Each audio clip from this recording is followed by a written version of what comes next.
Bem-vindos a mais uma aula. Nós estamos no capítulo 7. Lemos na última aula o item 1, estamos indo para o item 2, que é a lei dos rendimentos. E é de suma importância que a gente se atente daqui para frente, porque nós estamos falando já de informações. Nós vimos na última aula como é que nós deduzimos praxeologicamente, a partir da ação humana, a lei da utilidade marginal, e daqui para frente, muita informação importante vai ser revelada ao longo do nosso texto, né? Vai ser trazida a, ao conhecimento de todos nós. Então, eu não posso pedir nada menos do que muita atenção nos nossos estudos. Como sempre, nós não lemos a partir do livro desta quarta edição, né? Mas a partir do PDF, que, se não me engano, é a terceira edição. A lei dos rendimentos, item 2. Dizemos que um bem econômico produz efeitos quantitativamente definidos, em se tratando de bens de primeira ordem, bens de consumo, quando uma quantidade azinho de causa produz, seja de uma só vez, seja em diversas vezes num determinado período de tempo, uma quantidade azão de efeito. Então, dizemos que um bem econômico produz efeitos quantitativamente definidos, em se tratando de bens de primeira ordem, que são os bens de consumo, quando uma quantidade azinho de causa produz uma quantidade azão de efeito. Quando se trata de bens de ordens mais elevadas, que são os bens de produção, isto significa uma quantidade Bzinho de causa produz uma quantidade Bzão de efeito, desde que a causa complementar Czinho contribua com a quantidade Czão de efeito. Somente a contribuição dos efeitos Bzão e Czão produz a quantidade Pzinho do bem de primeira ordem Dzão. Existem, neste caso, três quantidades, Bzinho e Czinho, dos dois bens complementares, Bzão e Czão, e Pzinho do produto D. Vamos fazer a leitura novamente. Quando se trata, então, quando dizemos que um bem econômico produz efeitos quantitativamente definidos, em se tratando de bens de primeira ordem, quando uma quantidade, dizemos que um bem econômico produz efeitos quantitativamente definidos para os bens de primeira ordem, quando uma quantidade azinho de causa produz uma quantidade azão de efeito. Quando se trata de bens de ordem mais elevadas, isto significa que significa uma quantidade Bzinho de causa. Lembra, bens de ordem mais elevada são compostos, compõem se juntando ou com trabalho, né? O trabalho são bens de ordens mais elevadas para resultar o quê? Os bens de consumo, que são os bens de primeira ordem. Produz uma quantidade Bzão de efeito. Desde que a causa complementar, Czinho, contribua com a quantidade Czão de efeito.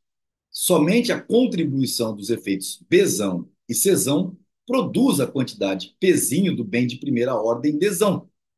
Existem, neste caso, três quantidades, Bzinho e Czinho, dos dois bens complementares, e Pzinho do produto D.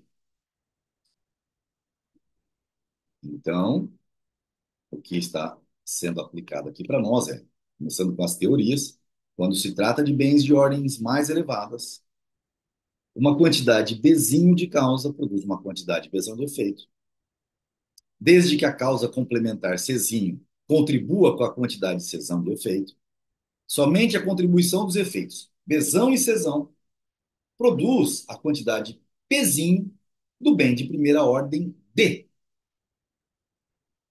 Existem, nesse caso, três quantidades, B e C, dos dois bens complementares B e C, e Pzinho do produto D. Então, são esses Esses são os termos das quantidades, Bzinho e Czinho e Pzinho. Continuando. Mantendo-se Bzinho constante, chamamos de valor ótimo o valor de Czinho, que resulta no maior valor de Pzinho sobre C. O que significa? Mantendo-se Bzinho constante, que resulta em B, Czinho resulta em C, e os dois juntos somam o quê? Um Pzinho do produto D. Então ele está dizendo que existe se você mantém Bzinho constante, existe uma relação Pzinho sobre C que resulta no maior valor.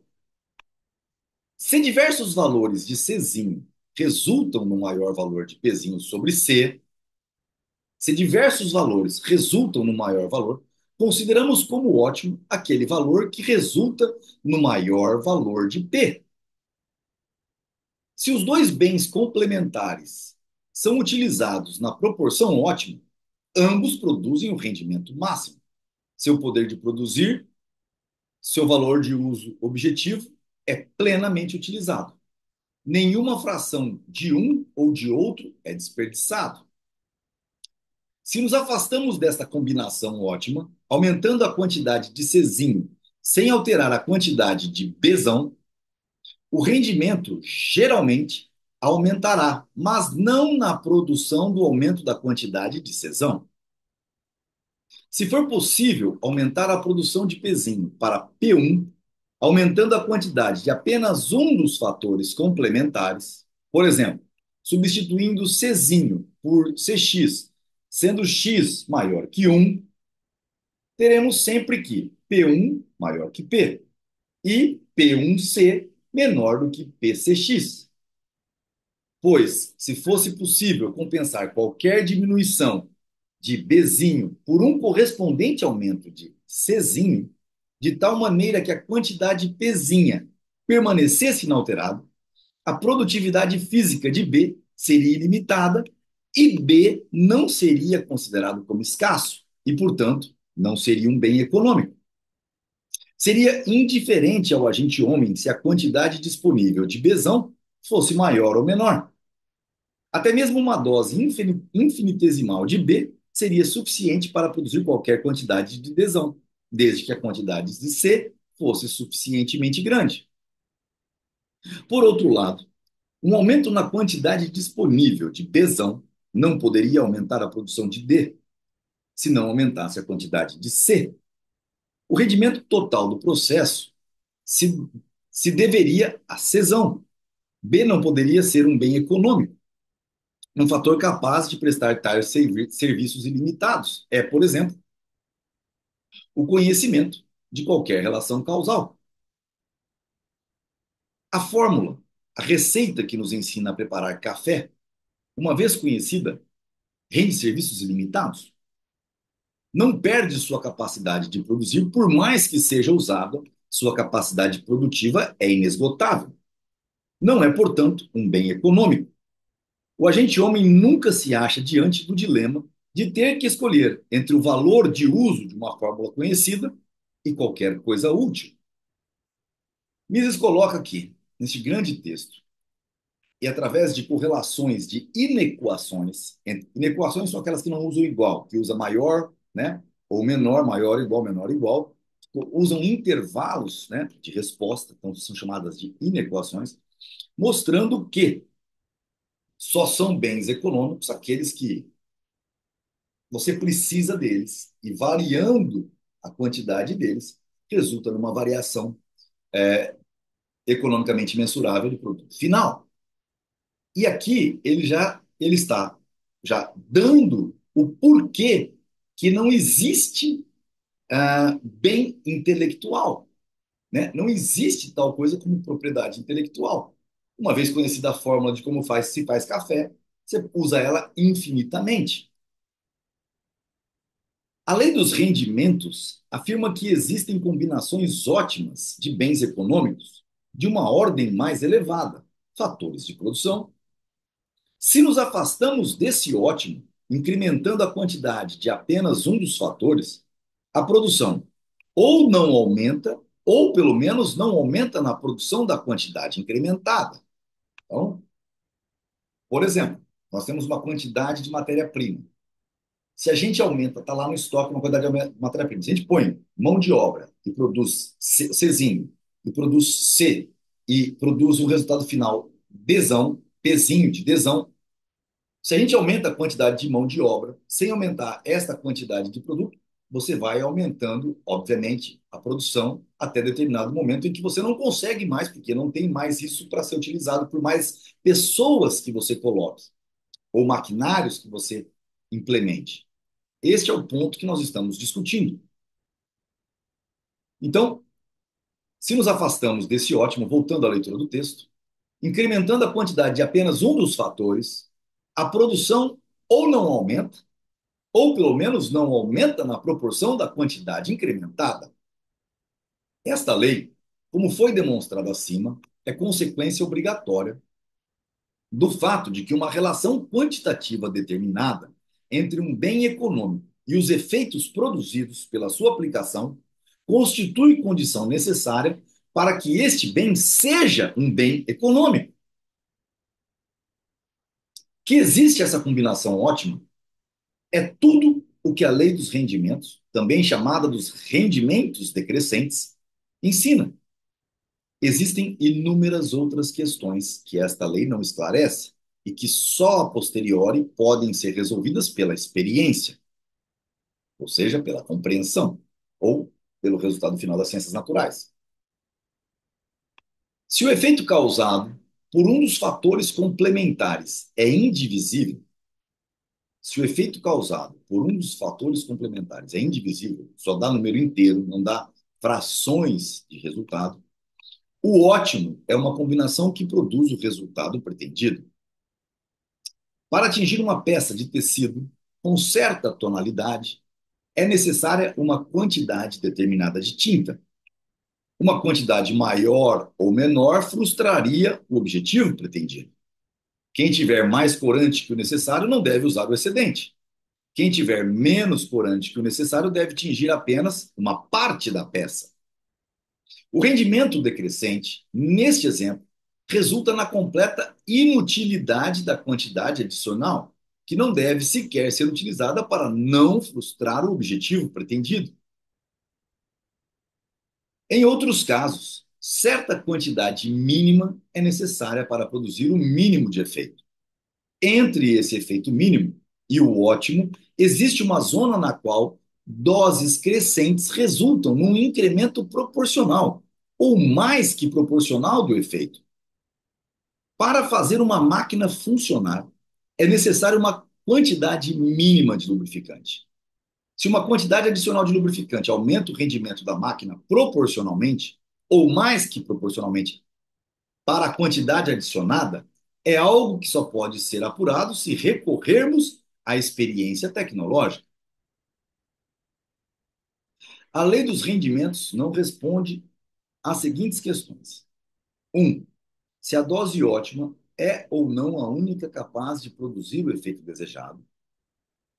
Se existe ou não um limite rígido acima do qual o aumento do fator variável é inteiramente inútil.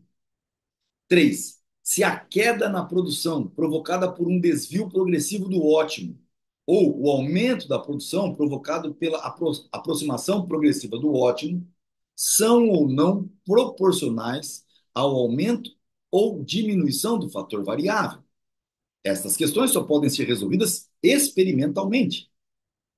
Mas a lei de rendimentos em si, isto é, o fato de que existe uma combinação ótima, é válida a priori.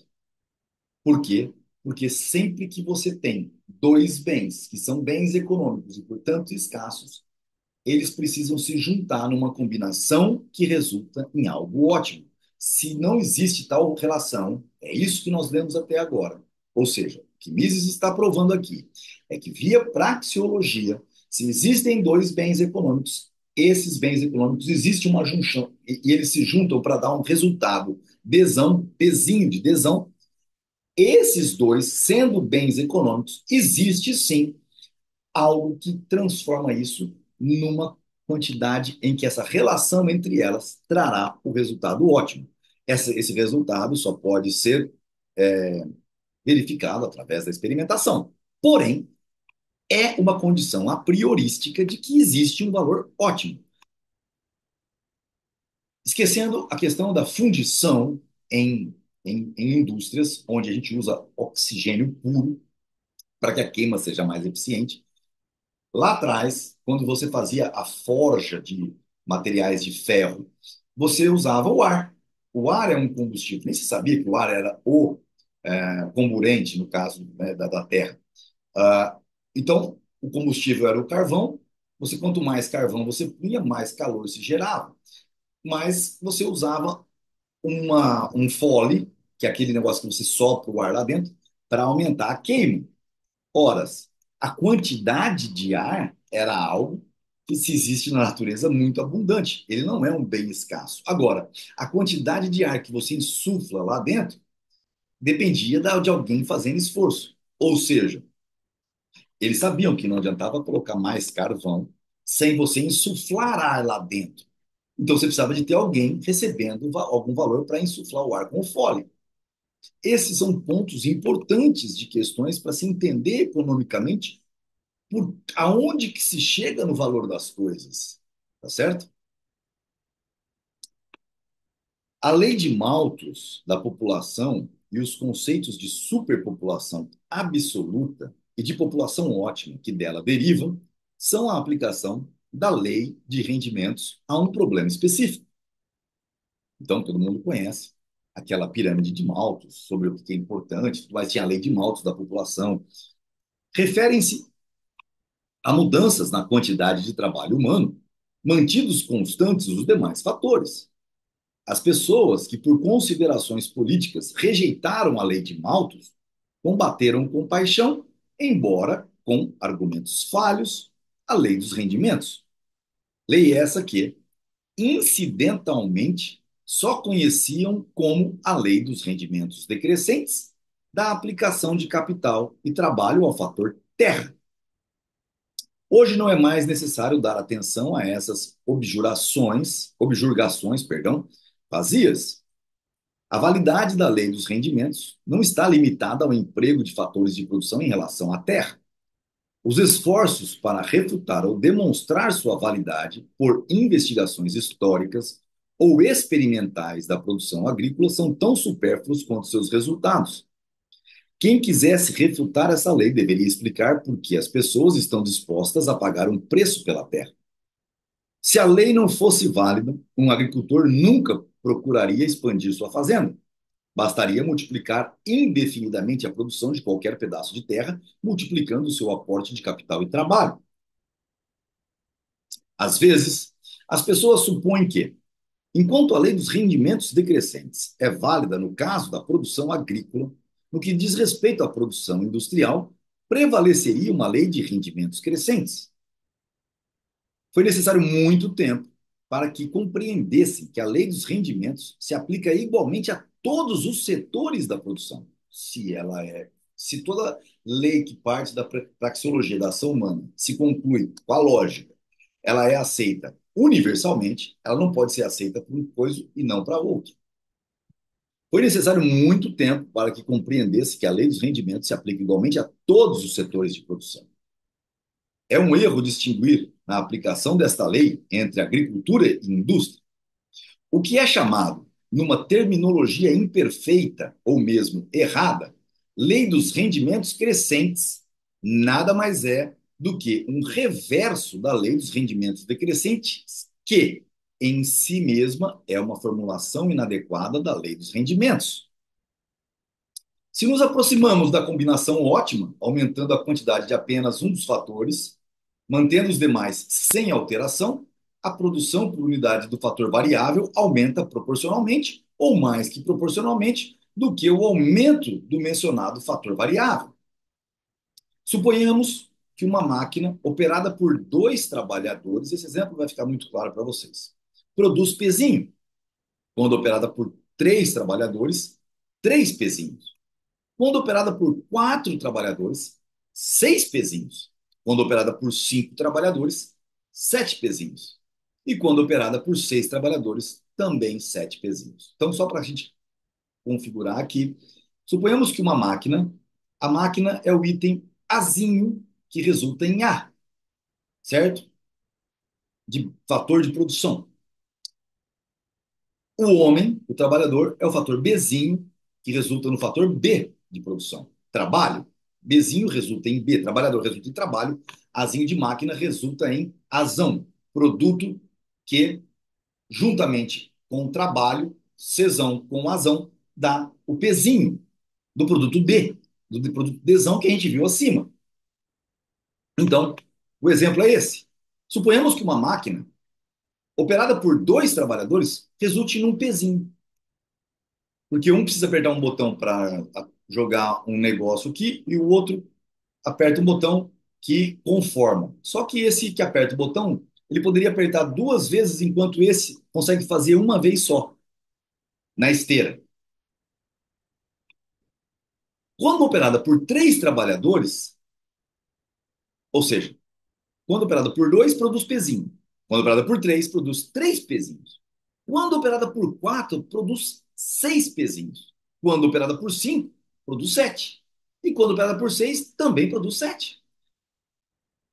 Neste caso, o rendimento ótimo por trabalhador ocorre quando a máquina é operada por quatro trabalhadores, ou seja, 6 sobre 4 pezinho.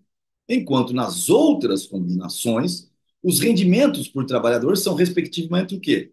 Um sobre 2 quando é um trabalhador, pezinho quando são dois trabalhadores, depois vem ah, quando são quando são cinco trabalhadores, resulta em sete, então são sete quintos. E quando são seis, são sete sextos. Se em vez de trabalhadores empregarmos três ou quatro, empregamos três ou quatro. Se em vez de dois trabalhadores empregamos três ou quatro, o rendimento aumenta numa proporção maior do que o aumento do número de trabalhadores. A produção aumenta numa proporção de 1:3:6 e o número de trabalhadores numa proporção de 2:3:4. Estamos diante de um rendimento crescente por trabalhador. Mas isso nada mais é do que o reverso da lei dos rendimentos decrescentes. Eu vou deixar grifado este exercício para que quando vocês estejam lendo comigo, vocês voltem e leiam para entender as coisas. Uma usina ou empresa que se afasta da combinação ótima dos fatores empregados será necessariamente menos eficaz do que uma usina ou empresa que se afasta menos de uma combinação ótima. Óbvio, lógico. Tanto na agricultura como na indústria, existem muitos fatores de produção que não são perfeitamente divisíveis. Por isso, sobretudo nas indústrias de transformação, é geralmente mais fácil obter a combinação ótima ao se ampliar, em vez de se reduzir o tamanho da usina ou da empresa. Se a menor unidade de um dos fatores ou de diversos fatores é tão grande a ponto de não se poder obter a exploração ótima numa usina ou empresa pequena ou média, a única maneira de atingir o ótimo será através do aumento das instalações. São esses fatos que explicam a superioridade da produção em larga escala. A importância deste problema será plenamente mostrada mais adiante ao examinarmos as questões relativas à contabilidade de custos. E aqui o pessoal da contabilidade já começa a entender como a economia austríaca pode, de fato, ajudar vocês no dia a dia, na vida, e principalmente em trazendo conhecimento cada vez maior e melhor para seus clientes. Tá joia? Agradeço demais a companhia nesta aula e vamos para a aula seguinte.